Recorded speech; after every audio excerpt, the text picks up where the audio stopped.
It happened in a span of less than 15 minutes inside Clarence's house. What looked like a routine administrative meeting between Princess Anne and Queen Camilla was, in reality, the complete silent dismantling of an empire. When the door finally clicked shut, Camilla was left standing in her private sitting room, staring at a stack of intercepted documents that proved her ultimate humiliation. Every secret maneuver, every hidden paper trail, every quiet attempt to elevate her non-royal children into the permanent hierarchy of the British monarchy had been caught. This is the story of the most staggering exploitation of institutional vulnerability in modern royal history in the next few minutes. You will understand exactly how Camilla attempted a secret power grab while King Charles was fighting for his life, how Princess Anne meticulously tracked the paper trail and the devastating cold retaliation from Prince William that forced Camilla to realize the most terrifying truth of all. She actually owns nothing. To understand the absolute shock of this collapse, you have to look at the illusion of absolute power Camilla had spent 3 decades building. For years, she had played a flawless game of patience. She endured the public outrage. She systematically worked to rewrite her role in the destruction of Princess Diana's life, replacing the image of a homewrecker with that of a dutiful, uncomplaining servant to the crown. But behind the closed doors of the palace, a very different reality was taking shape. Camilla believed she had Charles completely controlled. She believed that the old guard of the monarchy was too slow, too polite, and too obsessed with avoiding scandal to ever challenge her directly. Her confidence reached its peak in May 2023 during the coronation. Millions of people watched as Camilla's grandson stood on the balcony of Buckingham Palace, a sacred space historically reserved exclusively for the working heirs to the throne. To the public, it looked like a warm, modern grandmotherly gesture. But inside the institution, it was recognized for exactly what it was: a proof of concept. A quiet, arrogant declaration that she was no longer just the king's wife, but the architect of a new royal bloodline. She had successfully tested the waters, and the applause she received only solidified her belief that she was untouchable. What Camilla forgot in her rush toward absolute power is that the monarchy does not belong to her. It belongs to William, who carries the silent, enduring grief for Diana, and to Catherine, whose uncomplaining sacrifice actually sustains the modern crown.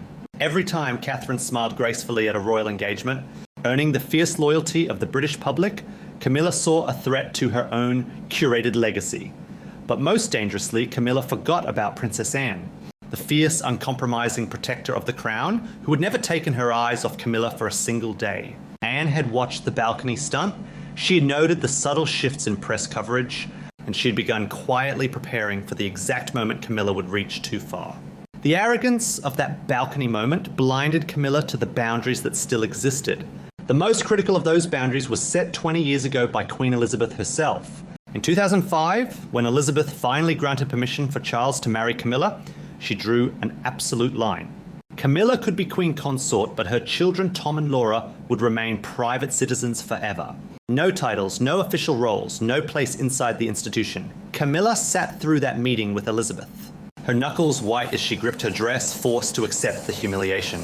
But she simply decided that Elizabeth's rule had an expiration date, and that date was the day the Queen died. When King Charles was diagnosed with cancer, the palace entered a full crisis mode. Every senior official was terrified and focused entirely on the King's survival. And in that exact window of extreme institutional vulnerability, while her husband was lying exhausted and broken in a hospital bed, Camilla made her move. She did not ask for permission because she knew it would be denied. Instead, she weaponized the administrative protocol of the palace itself. Her private office invented a completely fake bureaucratic category, naming it Extended Household Members with Ceremonial Eligibility. It was a staggering piece of institutional erasure designed to seamlessly blend her children into the royal fold. But she did not stop there. Taking advantage of the king's physical exhaustion, her staff began slipping authorization papers into the massive stacks of routine documents Charles signed every day. Documents that would grant permanent, irreversible royal honors to Tom and Laura, a Knight Commander title for Tom, and a Dame equivalent for Laura. Titles that require no parliamentary approval and no public debate. If Charles had unknowingly signed them, the trap would have been locked, permanent, and impossible to undo without a constitutional crisis. But Camilla made a fatal miscalculation. She assumed the machinery of the palace was blind. She was wrong. A 30-year veteran of the palace staff, someone whose entire career was dedicated to processing standard paperwork, noticed the anomaly. They saw the quiet reclassifications coming out of Camilla's office. They saw the names Tom Parker Bowles and Laura Lopes being assigned, administrative codes that were strictly reserved for blood royals. They flagged it to their supervisors, following the exact protocol they had used for 3 decades. Only to watch the paperwork come back, mysteriously cleared a few days later, with no explanation. That detail matters immensely. It told the staff member that Camilla had compromised the chain of command. The oversight mechanisms designed to protect the monarch had been quietly dismantled from the inside. Knowing that the standard channels were poisoned, this staff member made a decision that risked their entire career. They bypassed the entire hierarchy and walked straight to the one person in the palace who was utterly immune to Camilla's influence. The one royal whose loyalty to the institution superseded any personal relationship, Princess Anne. Anne did not scream. She did not leak a story to the press. She did something far more terrifying. She responded with weaponized restraint. Over the next few weeks, Anne quietly executed a forensic audit of every single document moving through Camilla's office. She traced the hidden pathways, uncovering not just the title requests, but draft documents placing Laura in official ceremonial roles at upcoming state events. The sheer commercial desperation of it all was laid bare. Camilla was not just trying to secure titles. She was trying to legally bind her family to the sovereign, wealth and status of the crown, before Charles could pass away. What happened next was a masterpiece of cold institutional retaliation. Anne knew that confronting Camilla directly would achieve nothing if Charles intervened. Camilla had survived for decades by playing the victim whenever she was cornered, relying on Charles to shield her from the consequences of her own ambition. Anne was not going to give her that chance, so she went to the king first. She stood before her sick brother, carrying the weight of the monarchy's history in her hands, and presented the forensic evidence of his wife's staggering betrayal. She showed him the draft documents, the manipulated access codes, and the sheer scale of the deception executed while he was fighting cancer, and delivered a simple, devastating ultimatum. If he made a single move to protect Camilla, if he offered her even a sliver of institutional cover, the entire audit would be taken outside the household. It would become a matter of public constitutional record. The King of England looked at the documents, looked at his sister's unwavering expression, and sat in complete devastating silence. He did not defend his wife. He did not make excuses. Armed with Charles's surrender, Anne walked directly to Clarence's house. She entered Camilla's private sitting room and dropped the audit on the table. Every hidden document, every fake classification, every quiet scheme exposed. Camilla stared at the papers, the blood draining from her face. She reached for the phone to call her husband, desperate for him to save her, to defend her, to choose her. But Anne simply looked at her and stated that Charles already knew. He knew everything and he had chosen to do nothing. The illusion of power shattered instantly. Camilla realized she was trapped. Her private back channels were destroyed. Her influence over the king had completely evaporated. But the true nightmare was only just beginning, because Anne was not the final executioner. She was merely the one who built the trap.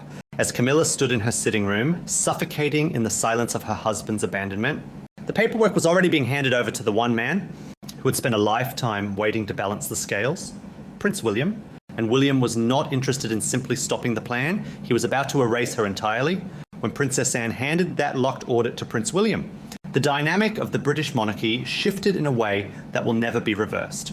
Anne had built the trap and cornered the prey, but William was the one who permanently welded the cage shut. For decades, William had watched this woman dismantle his mother's peace. He had watched her orchestrate a relentless public relations campaign to sanitize her own image at the expense of his family's history. He had bitten his tongue and played the dutiful heir, offering tight smiles for the cameras while Camilla paraded her grandchildren on the Buckingham Palace balcony. But this was different. This was not a PR stunt. This was a direct, calculated assault on the very foundation of the institution his son George would one day inherit. And William responded with a level of cold administrative ruthlessness that sent shockwaves through the palace staff. William did not shout. He did not confront Camilla directly. Instead, he executed a demolition so total and so fast that by the end of the afternoon, there was nothing left of the shadow empire Camilla had spent months building. Every single classification change she had embedded in the system was flagged and reversed. The pathway she had carefully constructed for Tom and Laura. Piece by invisible piece was incinerated in a matter of hours. But William went further than simply stopping her. He restructured the entire system around her to ensure she could never breathe in the dark again. He implemented a permanent binding protocol requiring that any future changes to royal attendance classifications, security clearances, or ceremonial eligibility must be routed directly through the office of the Prince of Wales for final approval. Take a moment to understand the sheer weight of that action. William formally placed himself as a mandatory administrative check on the Queen Consort's power. He stripped away her autonomy and forced her into a position of total subservience to his office. He did not just close the door she had used to sneak her children into the royal fold, he tore the door off its hinges, sealed the wall with concrete, and left her standing on the outside with absolutely nothing. While William was rewriting the palace architecture, Camilla was sitting alone in her private quarters at Clarence House, experiencing a terrifying new psychological reality. The physical documents had been seized, but the most devastating blow was the echoing silence from her husband. She had spent the entire afternoon waiting for King Charles to summon her, to offer a word of comfort or to intervene on her behalf. She had built her entire survival strategy over the last 30 years on the unwavering belief that when it truly mattered, Charles would step in front of the firing squad for her. But as the sun went down and the palace grew quiet, the realization set in, he was not coming. When she finally attempted to contact the king's private secretary to request a brief moment with her husband, she was coldly informed that the king was resting and could not be disturbed. That was the exact moment the illusion shattered. Charles had looked at the overwhelming forensic evidence of her betrayal. He had looked at the threat it posed to the survival of the crown, and for the first time in his life, faced with a choice between his wife's relentless ambition and the protection of the monarchy, he chose the monarchy. He withdrew his absolute protection, leaving her completely exposed to the wrath of the heir. To fully grasp why Camilla took such a massive, reckless risk in the first place, you have to look past the velvet ropes and the diamond tiaras and examine the staggering commercial desperation hiding just beneath the surface. Camilla is the Queen Consort, but on paper she actually owns nothing. The immense wealth, the sprawling estates, the billion-dollar real estate portfolio of the Duchy of Cornwall, all of it belongs to Prince William. William holds the purse strings. William controls the properties. Camilla does not own Clarence House. She does not own the royal vaults. Her entire existence, her security detail, her lifestyle, and her access to royal privilege are entirely dependent on the biological heartbeat of King Charles. Camilla is hyper-aware that she is merely a tenant in an institution owned by a man who despises her. The moment Charles passes away, she holds no constitutional authority whatsoever. She knows exactly how the palace machinery treats dowager queens who have outlived their usefulness. Her desperate attempt to secure permanent knight and dame titles for her children was never just about prestige. It was a frantic, calculated bid to anchor her bloodline to the institution's wealth and status before the clock ran out. She was trying to legally bind Tom and Laura to the royal apparatus so that when Charles is gone, William could not simply erase them. But instead of securing her family's future, her breathtaking arrogance accelerated her own downfall. In the weeks following the seizure of those documents, the silent institutional retaliation began to manifest in ways that carried devastating visual humiliation. This is where the story shifts from an administrative warfare to psychological domination. Palace staff noticed subtle, deliberate changes that communicated exactly who was now running the operation. A newly commissioned portrait of Camilla, which had been slated for prominent display in a highly trafficked stateroom, was quietly redirected to a private, unseen corridor. No announcement was made, but the message was universally understood by everyone who walked the halls. Her visibility was being surgically reduced. Simultaneously, the institution began elevating Catherine in a way that felt like a quiet, relentless restoration of Diana's legacy. At a subsequent diplomatic reception, staff members noted that Catherine was granted exclusive access to specific items from the deepest royal vaults, pieces that had been strictly guarded and historically associated with the reigning monarch's direct bloodline. Protocol was subtly adjusted so that Catherine's arrival and positioning at state events carried the distinct, unmistakable weight of a queen-in-waiting who already held the reins of power. Catherine did not gloat. She did not change her perfect, uncomplaining public demeanor. She simply wore the power William had secured for her, executing her duties with a flawless grace that made Camilla's frantic power grabs look cheap, desperate, and remarkably small. Camilla now exists in a state of permanent institutional surveillance. She still wears the crown, she still attends the engagements, and she still waves to the cameras. But the illusion of absolute power is dead. The quiet administrative reach she had been building since Queen Elizabeth's death has been amputated. She operates inside a system where every single thing she touches is documented, analysed and approved by William's office the moment she touches it. The darkness she depended on is gone. The back channels she manipulated have been destroyed.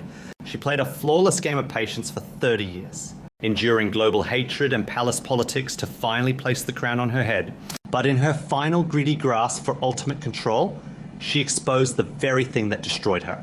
She reminded the institution that she is and always will be an outsider trying to steal something that does not belong to her. And the two people who took it all away from her, Princess Anne and Prince William, are never going to let her forget it. Thank you for watching this breakdown of the hidden institutional warfare inside the palace. If you found this forensic analysis compelling, please consider subscribing to the channel and leaving a comment below on how you view Prince William's handling of this unprecedented power grab.